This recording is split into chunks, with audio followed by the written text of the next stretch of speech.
You're watching the Biker Protocol channel. Mwah.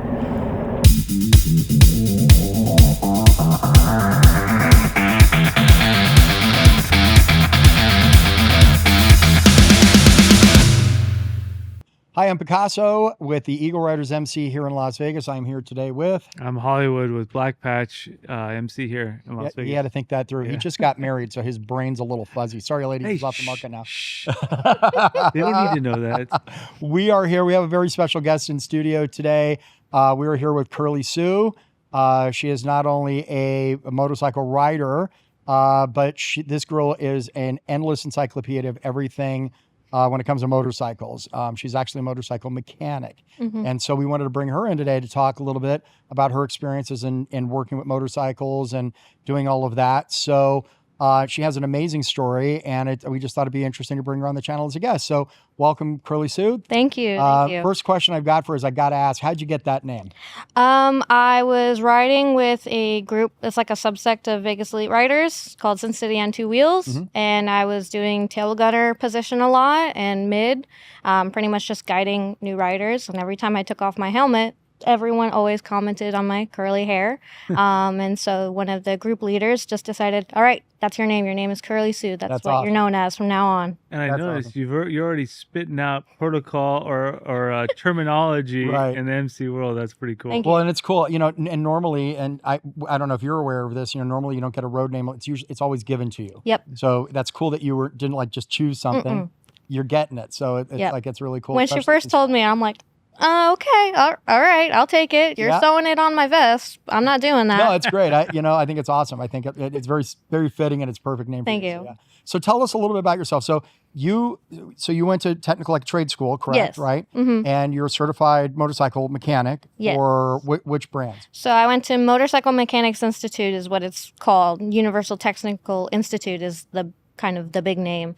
And I went for Honda and Kawasaki dealership training. So it's not just motorcycles, it's also jet skis, side-by-sides, generators, lawnmowers, anything Honda or Kawasaki branded aside from the cars, I can work on. Interesting. Okay. I have to interject. What kind of bike do you ride then? I ride a 2020 Kawasaki Vulcan 650. Okay. So you know how to work on it. Yes. Yep. That's cool. That's good. Yeah. And I used to have a Kawasaki Vulcan, and they're great bikes to wrench on. Oh yeah. Loved working on that bike. It was I don't know if it is on yours. I remember to take the seat off. It's not like it is on my Harley. You got to take bolts and pry and yank, and it was you turn a key, pops right off. I was like, Harleys make it hard for everything. I mean, yeah. I have an aftermarket seat, so it's still the single bolt, but I like that. It's more secure in my opinion. Sure, yeah. But most Kawasaki's nowadays, especially in like the Ninja line, the Versus line, key pops right out. It's great, yeah, especially to get access to battery and stuff. So now that you've been working on bikes, right? So you started working for a large motor, we don't have to name them, but a large motorcycle rental company. Yep. It's a brand a lot of people have heard of. And so you started working for them, is that correct? And that's kind of how you cut your teeth into actually like wrenching on bikes? Exactly. That was like my first official job. When I was in school, I was doing like a temporary apprentice job for a mom and pop shop. Left on kind of bad terms, so I was very hesitant on more mom and pop shops when I moved back out here. So I wanted to go a little bit more corporate, closer to a dealership-esque environment.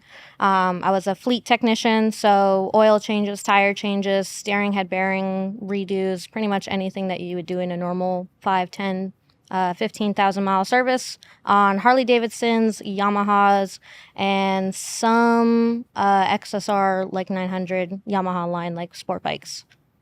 Very cool. So you kind of got out of that. Now you have, I don't want to name them unless you're comfortable with it, but you now kind of transition to something different. So now you do customer service for, it's like a conglomerate, let's say, of online parts stores, right? Yes. So tell us a little bit about that, because I thought that was actually even more interesting, because it's kind of like, I would imagine, and correct me if I'm wrong, you have to have kind of like this unbelievable knowledge on parts, right? I mean, kind of, right? Because I imagine people call up and they have questions. Is that kind of what you do? Absolutely. So specifically, I am customer service as well as parts department. So it's a whole separate beast, if I do say so myself.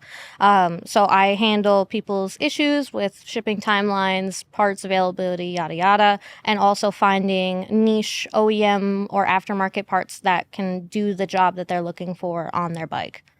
Got it. So when somebody's like, I'm trying to work on something or repair Mm-hmm. something. Yep. And they call you for guidance and advice. So you have to be able to kind of move other than just Exactly. what the book says. Exactly. Like, oh, I'm doing a primary rebuild on a 2021 Harley Davidson Road Glide. What do I need? I'm gonna go, okay, you need this kit, you need these bearings, you need this and this and this. This is how much it's gonna cost. And they're like, okay, great, I'll purchase it right now. And that's the whole interaction pretty much. With that knowledge, do you feel like you could probably work on any bike at that point? Knowing at least knowing the basics of all the parts and kind of what's included. Yeah, the first go around would definitely be rough and very, very slow, and I would need the service manual absolutely. But I view motorcycles in the sum of their parts, so I don't view the engine as just the engine. It's the top end, it's the cylinder, it's the primary, it's the transmission. So I can very easily narrow down what I need to work on to get the job done, pretty much. Nice. Interesting. Yeah. So how many times do people call you up and, or get you on the phone, or I assume a lot of it's phone based, right? So, and they watch a YouTube video. Yep. This would be like me. And you think you know everything and they call and then they call you up and then you're dealing with them. Does this happen a lot where they think they know everything and they don't? Yeah. Most of the time, nowadays it's a lot more open, less so, well, I know more than you, I watched YouTube video, yada yada yada. They're like, okay, I saw this, so is this something I'm able to do at home? And I'll go, yeah, you can do anything on a motorcycle at home as long as you have the right amount of materials and tools to make it happen. Right. And do you see, because obviously I'm sure when they call in they can tell you're a female. Yep. Do you get any pushback with that, obviously being in a very male dominated less so nowadays than within the past couple of years. Now they really start to at least partially listen sometimes. They'll still have like their own assumptions. They'll do what they want anyways, whether they take my advice or not. And I don't take that personally. That's how just humanity is. Yeah. But there are some gentlemen who are like, well, this is supposed to be like this, and this says Timken bearings, and I'm like, it says Timken style bearings. Maybe read the product description a little bit better, and then they'll just lose their mind. And I'm like, I'm sorry, dude. That's just how it is. I think I've only had to pull my certification card once. I've only had to go, well, I'm a certified mechanic in this field, so either you take my advice and you don't mess up your bike, or you mess up your bike. That's just the short and long of it. Well, so go ahead. I was just saying, is there any because you're not your job is more about like selling the parts, right? You can't really, you can kind of give them advice on like what to do, but is there any legal precedence on that? Like if you say like, oh, you should do this, like one brand over another brand, come at you, or is there like I guess it's all kind of just like banter in the long run. But what's nice about my job is that there are certain brands that we carry where it's a budget over quality option, for sure. And literally because I was trained, it wasn't like they just stuck me in front of a computer and said, good luck. From training, they said, you can suggest a budget option and still say, hey, this isn't going to get you the quality you're looking for. It's more of a budget selection for the specific job that you need to do. That is totally okay to describe it in that way. Obviously, you can't go around and saying, well, this brand sucks, because then that, puts tension on the relationships between the vendors. But you can absolutely go, well, this brand is all right. It does the job, but this brand will do the job better, but it is more expensive. So it's the weighing of it. Yeah, that's kind of what I was getting at. Like, so they don't tell you don't give them advice, just sell the parts and that's it. Like, you're able to, because obviously you're a trained mechanic, you're able to be like, all right, this is, like you said, pull the mechanic card. Yeah. I have done this for a living. I've been trained in it and professionally, so you're allowed to kind of just like, because you call service places all over and they'll tell you something, you're like, well, I don't know if this person really knows what they're talking about, or if on a business side, like, should their employees be doing that, because then lawsuits and all that sort of stuff. But anyways, well, what I was curious about was, obviously motorcycle riding is predominantly men. It's not all, but a large percentage, right? So when you have people call in and ask you questions, how, like, do you ever get like women call up and are working on bikes, or? Sometimes I've started to get more women for sure. It's also like apparel calls that I get, so it's not just parts. Oh, really? It's literally everything that we have in inventory. I have to answer a question to. But I've started noticing more women calling in, and I try to be a lot more casual with them because they don't get a lot of that conversation, that camaraderie that men do with other motorcycle riders just talking to them, you know? Interesting. Okay. It's a lot very like, I need to ask the right questions at all times. I need to be correct. I need to know the exact terminology. And sometimes I'm just like, don't even worry about it. Here's exactly what you're needing. And a lot of the women be like, damn it, why didn't my boyfriend or my husband or my mechanic tell me that? Why didn't they share that with me, that this is what is required to make this job done? A specific situation is this lady was changing handlebars on her Sportster 883. And she was just calling in. She's like, yeah, these throttle cables and brake lines are not long enough. Like, what am I doing wrong? I'm having my mechanics look at it and they're running me around circles. I'm like, all right, we're going to start from the beginning. How high are you going up to? Right, what type of handlebars are you doing? Is it T-bar? Is it ape hangers? What are you looking at? And she's like confused, like, what's the difference between an ape hanger and a T-bar? And then I'll go more in depth in explaining it so that she can go into that mechanic shop knowing what she needs, exactly how she needs it to be to work for her situation, and not what the men are assuming would work for her situation. Makes sense. What they would want on their bike. Exactly. Right. Yeah, that's actually a better way to put it. Yeah. Exactly. It ends up being. Biker Protocol, that's our channel, obviously. So I tend, I mean, we both go and talk about topics in different ways, and I always like to stick to a lot of the historical protocol, MC part of it. And it's great to have you on as our first female. First female guest. Yes. Yeah. I'm very honored. And so you're not part of a motorcycle club. You've never been part of a motorcycle club. Nope. You've just ridden like almost all your life. Yeah, pretty much. And do you have any experience around motorcycle clubs at all? That mom and pop shop had a One Percenters MC club hangout area in the shop. That's probably the closest outside of you gentlemen that I've been to an MC club that is active. I don't tend to purposely avoid them, but I don't go out of my way to interact with them. If they interact with me, fine, great, we're cool. I'm not worried about it. I'll operate as I normally have for everybody. But there are some people who are like, yeah, you're in an MC club, like, what's going on with it? And that's not my speed for anything. You're really, I mean, anybody that knows anything about that culture would know that you're not. Just exactly. Simply by looking at your vest, right? Yeah. So yeah, it's interesting. Okay. And so I'll call you an outsider in some ways. Yeah. No disrespect on that. What's your opinion looking from the outside of motorcycle clubs? You've had the limited experience, but any like thoughts or, viewers would I'm sure would want to know what there's a lot of people that view our videos that are new to the motorcycle club world and don't know what to think of it. I will say it definitely depends on where. Because the One Percenters that I saw, like, they were nice, but very insulatory. Like, they didn't really talk to anybody outside of the MC club.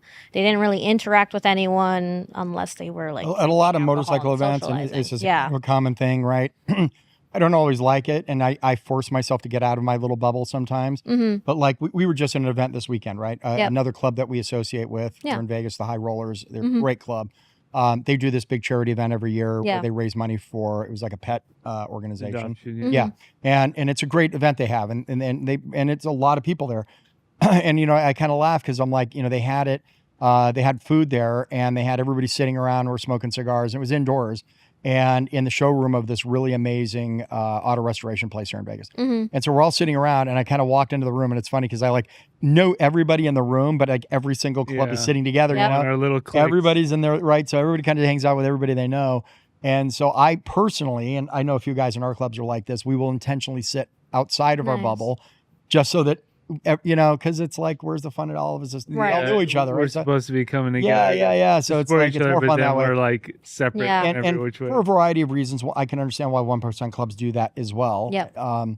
You know, because it's just because. Yeah. You know, but some people are a little bit more social than others, right? I And can so- say out here it's a lot more social of an MC. Like I went to the peanut butter run that was hosted by I think the Bling Divas. Divas, yeah. Club, And that was probably the most amount of MC clubs that I've ever been surrounded by, and everyone was super nice. Everyone was supporting everyone They're a great else. club, So all women's club. Yeah, Yeah. they're Yeah. really neat group here in Vegas. Yeah. I've always seen Vegas as like a weird melting pot. yes, Yeah. that's what I see. It In as. a lot of ways that's good, and there's also Some a lot of ways ways it's not there's so bad that we talk about here and there For sure. because of the protocol kind of gets missed here and there and so forth, but people let it slide and whatever, you know.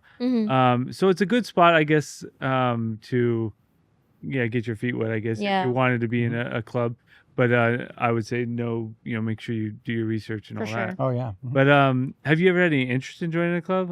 I mean, I know you were Just out of saying you kind of curiosity. just No stayed- pressure, but yeah, we're Yeah. just curious. Not really. I'm very much like a solo rider. Aside from like some certain group rides where I'm just support, I'm just here to make sure everyone has fun and gets Just show home up and have a safe. good time. Yeah. And with work and life balance, it's just not something that I can fit into my Sure. current schedule. There's nothing So- wrong about it. Yeah, Yeah. of course. So- One other question, and you can take it a little bit here. What do you think about the rules of passing an MC? we just did a video on this. Everyone's been I've seen losing their videos minds for about yeah, sure. it. we got to ask all our guests this now. It's kind of funny. I mean, it depends on the type of ride, you know. If it's a whole MC group and they're all in pack, Yeah. I'm not just gonna blast past them. One, my 650 can't do that. And two, it's disrespectful just in general. It doesn't even matter if it's an MC or if it's just a group ride. Yeah, that's You're kind of what blasting it is. past. Mhm. People don't know if you're in the group ride or not, Mhm. unless good you're. point. I've That's actually a never good way of thought of looking that at it. point, Yeah. So Never thought yeah, of that perspective. That's a really good point. I think of it reminds me of a group ride I did with Vegas Chill Riders, which is another subsect in Las Vegas of just people, and it was a whole bunch of different like Gixxer 600s, leader bikes, like really big bikes, and we were going out to Good Springs, which is highway. Everyone wants to get their zoomies and they want to go speed. Right. But I was tail gunner and a friend of mine was the lead. So we're like, you're fine, do what you want, get out of the lane if you want to do your zoomies, and then come back into formation when you're ready Right. so that we're all safe.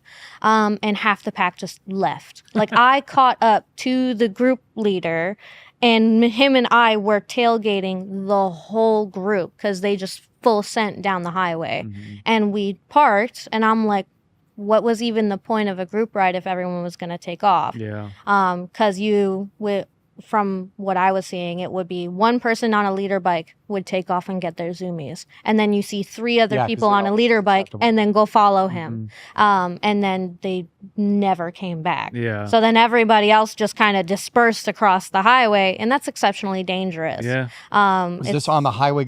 I see you Yeah. heading out to the Pioneer Saloon. Yes. Yeah. So this is on the highway going out or the road going out? The highway going out. Okay. Yeah. I almost got killed on the road going out. So yeah, on a group ride. Yeah. Yeah, it's a dangerous area no matter what, no matter how big the group. For those or- of you, for our solo. watchers, for our viewers that are watching this, that have no idea what we're talking about. Pioneer Saloon is a bar. It's about 45 minutes from Vegas. Yep. And it's like kind of a biker bar, but it's a big tourist spot. Yep. It's been around forever. They started the video game Fallout New Vegas at that location. So they actually have like a big, Yeah. in fact, the new series, the second season of Fallout. No, I They're just having saw. a- I'm it's gonna so start- excited. Huge party this year. It's Yeah, fun. they always have these big Fallout parties. It's It's, really one- cool. it's also one of the old, little bit of history, one of the oldest bars in Nevada. Yeah. Yep. Mhm. It's where There's some celebrities. got- Lombard. Was Yeah, it Carol Lombard. Lombard, Carol yeah. Lombard was who was the husband? Is it Clark Gable? Clark Gable found out she died in the plane accident or something like that. Yeah, it was they were right near Anyways. there, and Yeah. there was a shooting there years ago. There's bullet holes in the wall and stuff. Yeah, Ghost. there's a lot of Historical. history. It's, Yeah. it's a fun place. It's a to- neat but place. Yeah, go. I digress. Anyways, we're getting Yeah. But that is actually a good point. Like honestly, I've never thought of it that way. Yeah. If it is a big group, they may think, oh, we need to speed up or something, and then all the group does that or whatever. Yeah. Like you're talking about. Because that's been a hot topic lately. It seems like on the internet at least. everyone's like, oh, I'm not listening to your MC rules. I'm free country, blah, blah, blah, blah, blah. But I get it. We're not making laws. It's more about like, we're all on the road together. Yeah. And it's respecting each other, I think, because we all are living in a dangerous spot on that road. And like our position is like, if my club is in formation and you're riding up on me, I got to adjust my mic here, so I fell. You're riding up on our club. I don't know who you are. Exactly. So, it's like, I don't know what your intent is, why you're there, So safety reasons, there's protocol reasons, there's all these things. Yeah, it's safety on either side of the riding for both the solo and the group. It's just safer to either hang back or get all the way over. Just wave over and let them wave you past. Let them wave and pass. Yeah. It's a courtesy and a safety thing for sure. Go ahead. Yeah, go ahead. Your turn. I was just talking.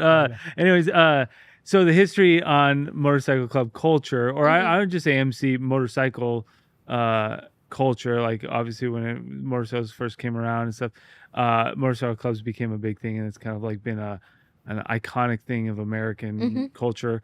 Do you feel, or I don't know, maybe talk on just a little bit of that aspect of it, like, because you're riding a motorcycle, you're wearing a cut, essentially. Pretty You've much. got a name, a road name. Yeah. So how, like, I think that's why I like to pay the respect to it, whether we believe in those rules or laws, whatever, and the history of it. But we wouldn't be wearing these. You wouldn't be wearing that. Yep. You might still be riding a motorcycle, but it wouldn't be the same world as it is if it wasn't, I think, for motorcycle clubs in a lot of ways. Oh, absolutely. It definitely influences motorcycle culture in general. And it's not just on Harleys, cruisers, Victories, or anything like that. It's on sport bikes as well. Yeah. Victories. You said Victories.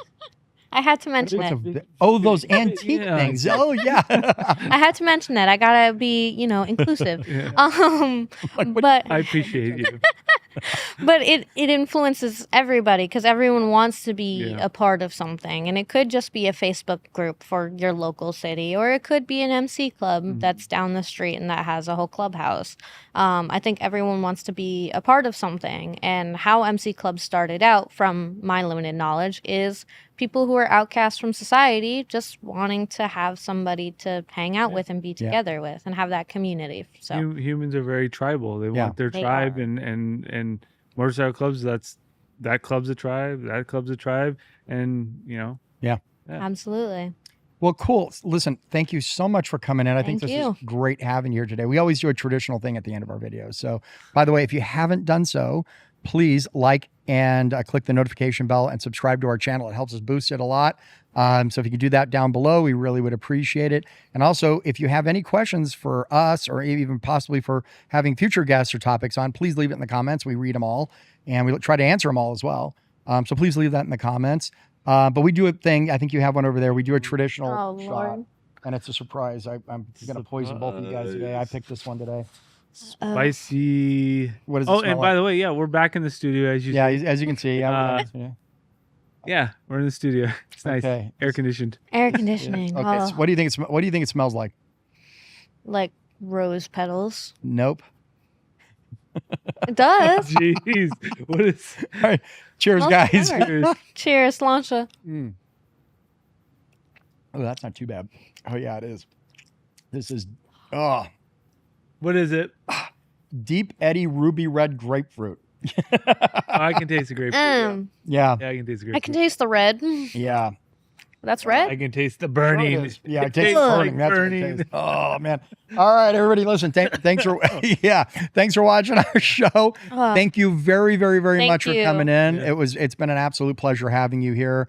And thanks for your insight and your knowledge. And it's been a real pleasure having you. Awesome. Thank you for having me. Thank you so much. Appreciate it. Peace out, guys. We'll see you on the next video.